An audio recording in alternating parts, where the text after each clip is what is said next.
अनुराग कश्यप की मुश्किलें बढ़ सकती है क्योंकि छत्तीसगढ़ में उनके खिलाफ ब्राह्मण समाज के ऊपर टिक्का टिप्पणी को लेकर एक मामला दर्ज हुआ है और ये मामला कोर्ट गया और कोर्ट में अब उन पर नॉन बेलेबल ऑफेंस के तहत ये मामला दर्ज होगा। और हमारे साथ में वकील हैं अंजनेश शुक्ला, हम उनसे ही समझेंगे। अंजनेश जी, ये मसला जो था वो क्या था, किस तरीके से था और अब इस पर क्या कार्रवाई होने जा रही है, पूरी विस्तृत जानकारी बता दें। जैसे कि आपको ध्यान में होगा कि बीते 18 अप्रैल 2025 को फिल्म डायरेक्टर अनुराग कश्यप ने इंस्टाग्राम नामक सोशल मीडिया प्लेटफॉर्म पर अपने official Instagram handle Anurag Kashyap 10 से ब्राह्मण समाज के विरुद्ध बेहद अभद्र, आपत्तिजनक और सामाजिक सौहार्द बिगाड़ने वाली टिप्पणी की थी,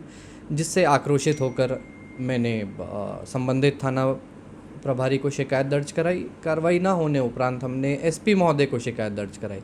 उस पर भी कोई संज्ञान न लेने पर भारतीय नागरिक सुरक्षा संहिता के तहत हमें मिली रेमेडी सेक्शन 175(3) के अंतर्गत हमने सक्षम न्यायालय में परिवाद प्रस्तुत किया। परिवाद में हमने तर्क दिया जो सुप्रीम कोर्ट अपने हाल फिलहाल 2 से 3 जजमेंट्स पर उन्होंने हेट स्पीच के अगेंस्ट ज़ीरो टॉलरेंस का जो रुख अपनाया है, और ऑनरेबल सुप्रीम कोर्ट ने अपने उन जजमेंट्स में भारत के सारे स्टेट्स और यूनियन टेरिटरीज़ को आदेशित किया है कि हेट स्पीच के प्रकरणों में किसी प्रकार की कोई कोताही ना बरतते हुए, किसी प्रकार के कोई आवेदन का इंतज़ार ना करते हुए, स्वतः संज्ञान सुओ मोटो कॉग्निजेंस लेते हुए हेट स्पीच पर अपराध पंजीबद्ध करना है। यहाँ पर मेरे द्वारा शिकायत करने पर भी कोई अपराध पंजीबद्ध नहीं हुआ, जिसको माननीय न्यायालय ने शिकायत को देखा, समझा और हमने जो ऑनरेबल सुप्रीम कोर्ट के न्याय दृष्टांत माननीय न्यायालय के समक्ष प्रस्तुत किए थे, उनको आधार मानते हुए माननीय न्यायालय ने अनुराग कश्यप के खिलाफ बीएनएस की धारा 196, 299 और 353 के तहत एफआईआर रजिस्टर करने को आदेशित किया है। आपको यह बताना चाहूँगा कि ये तीनों धाराएं नॉन बेलेबल और अनकम्पाउंडेबल हैं। ठीक है, लेकिन जब भी इस तरीके के मसले सामने आते हैं और ख़ासतौर पर जब हाई प्रोफाइल किसी पर्सनालिटी पर ये मामला होता है या बॉलीवुड इंडस्ट्री से जुड़े लोगों पर होता है, तो हमने देखा है कि ऐसे मामले पर जल्दी सुनवाई जो चाहे आपने जैसे कहा कि पुलिस के पास में आपने गए और उसके बाद फिर वहाँ पर सुनवाई नहीं हुई, तो आपको लग रहा है कि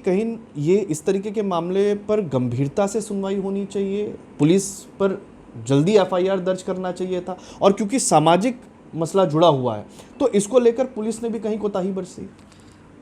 ये मैं तो नहीं कहता, पर ऑनरेबल सुप्रीम कोर्ट ने अपने खुद एक नहीं 2-2, 3-3 जजमेंट्स में स्ट्रेट आदेश दिया है कि आपको किसी प्रकार की शिकायत का इंतज़ार ही नहीं करना है और सुओ मोटो कॉग्निजेंस लेना है। तो उसमें देरी मेरे कहने नहीं कहने से कुछ नहीं होगा। सर्वोच्च न्यायालय भारत का जब सुप्रीम कोर्ट कह रहा है कि बिना आवेदन के आपको ऑफेंस रजिस्टर करना है, तो इसमें अगर देरी होगी, अच्छा यही नहीं, सुप्रीम कोर्ट ने अपने उस जजमेंट में ये तक कहा है कि अगर आप ऐसा नहीं करते हैं तो इसे कंटेम्प्ट ऑफ कोर्ट माना जाएगा,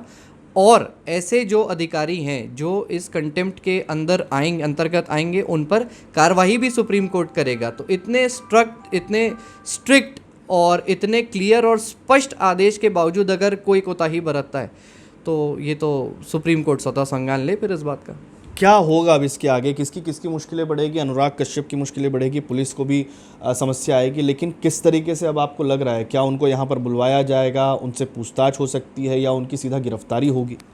स्वाभाविक रूप से अनुराग कश्यप की तो मुश्किलें बढ़नी है, क्योंकि तीनों धाराएं नॉन बेलेबल हैं और कोर्ट ने जब आदेशित कर ही दिया है थाना प्रभारी को, तो थाना प्रभारी को इस पर अपराध पंजीबद्ध करना होगा। अपराध पंजीबद्ध करते ही आरोपी अनुराग कश्यप को जानकारी लगेगी, उसके बाद उन्हें जमानत की प्रक्रिया में आगे बढ़ना होगा, या वो क्या एक्शन लेते हैं ये तो वक्त ही बताएगा। बिल्कुल, ये भविष्य के गर्त में है कि क्या होगा, लेकिन फिलहाल अनुराग कश्यप को अब इससे बचने के लिए या तो कोर्ट का रास्ता अख्तियार करना पड़ेगा, या फिर वो हो सकता है कि वो उनको पुलिस नोटिस दे, नोटिस का जवाब वो किस तरीके से देते, ये तमाम मसले हैं। लेकिन फिलहाल ब्राह्मण समाज को लेकर एक टिप्पणी उन्होंने की थी, ये अब के लिए उनके लिए मुश्किलें खड़ी करता हुआ नज़र आ रहा है। हालांकि ये पहला मसला नहीं है, इससे पहले भी इस तरीके के मामले, इस तरीके की शिकायत उनके खिलाफ में की गई है, और अब जिस तरीके से अंजनेश बता भी रहे हैं कि आने वाले दिनों में उनको इस मुश्किल से गुजरने के लिए, इस मुश्किल का हल निकालने के लिए पुलिस के पास आना पड़ेगा, कोर्ट का रास्ता अख्तियार करना पड़ेगा, और इसके साथ में और किस तरीके की परेशानी आएंगी ये आने वाले वक्त में ही पता चलेगा। छत्तीसगढ़ से TV9 के लिए अमित मिश्रा।